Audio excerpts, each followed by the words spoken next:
Jonah, chapter 1. Now the word of the Lord came to Jonah, son of Amittai, saying, Get up, go to the great city of Nineveh, and preach against it, because its wickedness has come up before me. Jonah, however, got up to flee to Tarshish, away from the presence of the Lord. He went down to Joppa and found a ship bound for Tarshish. So he paid the fare and went aboard to sail for Tarshish, away from the presence of the Lord. Then the Lord hurled a great wind upon the sea, and such a violent storm arose that the ship was in danger of breaking apart. The sailors were afraid, and each cried out to his own god, and they threw the ship's cargo into the sea to lighten the load. But Jonah had gone down to the lowest part of the vessel, where he lay down and fell into a deep sleep. The captain approached him and said, How can you sleep? Get up and call upon your God. Perhaps this God will consider us, so that we may not perish. Come, said the sailors to one another. Let us cast lots to find out who is responsible for this calamity that is upon us. So they cast lots, and the lot fell on Jonah. Tell us now, they demanded, who is to blame for this calamity that is upon us? What is your occupation, and where have you come from? What is your country, and who are your people? I am a Hebrew, replied Jonah. I worship the Lord, the God of the heavens, who made the sea and the dry land. Then the men were even more afraid and said to him, What have you done? The men knew that he was fleeing from the presence of the Lord, because he had told them. Now the sea was growing worse and worse, so they said to Jonah, What must we do to you to calm the sea for us? Pick me up, he answered, and cast me into the sea, so it may quiet down for you. For I know that I am to blame for this violent storm that has come upon you. Nevertheless, the men rowed hard to get back to dry land, but they could not, for the sea was raging against them more and more. So they cried out to the Lord, Please, O Lord, do not let us perish on account of this man's life. Do not charge us with innocent blood. For you, O Lord, have done as you pleased. At this, they picked up Jonah and cast him into the sea, and the raging sea grew calm. Then the men feared the Lord greatly, and they offered a sacrifice to the Lord, and made vows to him.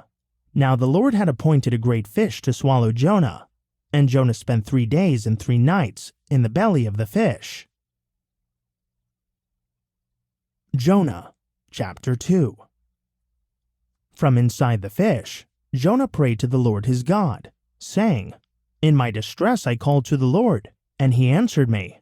From the belly of Sheol I called for help, and you heard my voice.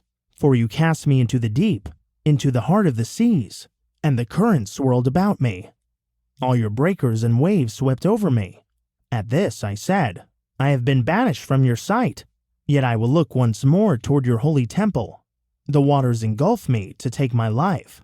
The watery depths closed around me. The seaweed wrapped around my head. To the roots of the mountains I descended. The earth beneath me barred me in forever. But you raised my life from the pit, O Lord my God.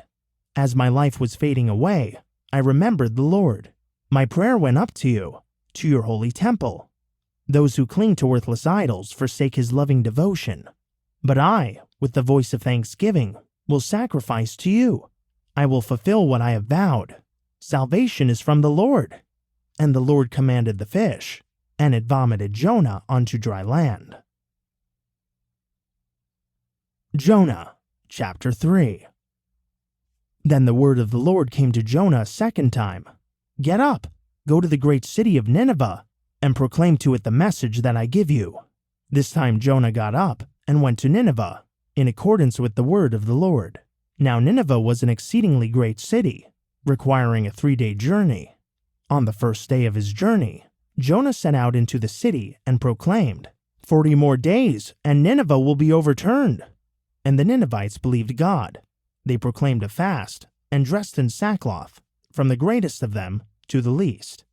When word reached the king of Nineveh, he got up from his throne, took off his royal robe, covered himself with sackcloth, and sat in ashes. Then he issued a proclamation in Nineveh, by the decree of the king and his nobles. Let no man or beast, herd or flock, taste anything at all. They must not eat or drink.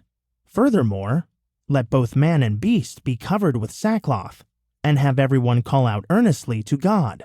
Let each one turn from his evil ways, and from the violence in his hands. Who knows?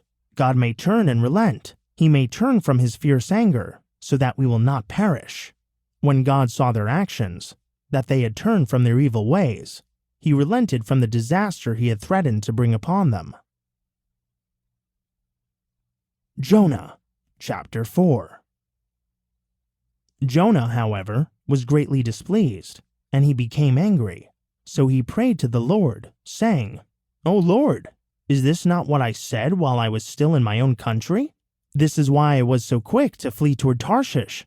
I knew that you are a gracious and compassionate God, slow to anger, abounding in loving devotion, one who relents from sending disaster. And now, O Lord, please take my life from me, for it is better for me to die than to live." But the Lord replied, "Have you any right to be angry?"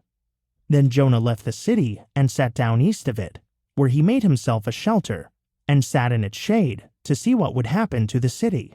So the Lord God appointed a vine, and it grew up to provide shade over Jonah's head, to ease his discomfort, and Jonah was greatly pleased with the plant. When dawn came the next day, God appointed a worm that attacked the plant, so that it withered. As the sun was rising, God appointed a scorching east wind, and the sun beat down on Jonah's head, so that he grew faint and wished to die, saying, "It is better for me to die than to live." Then God asked Jonah, "Have you any right to be angry about the plant?" "I do," he replied. "I am angry enough to die." But the Lord said, "You cared about the plant, which you neither tended nor made grow. It sprang up in a night and perished in a night. So should I not care about the great city of Nineveh, which has more than 120,000 people who cannot tell their right hand from their left, and many cattle as well?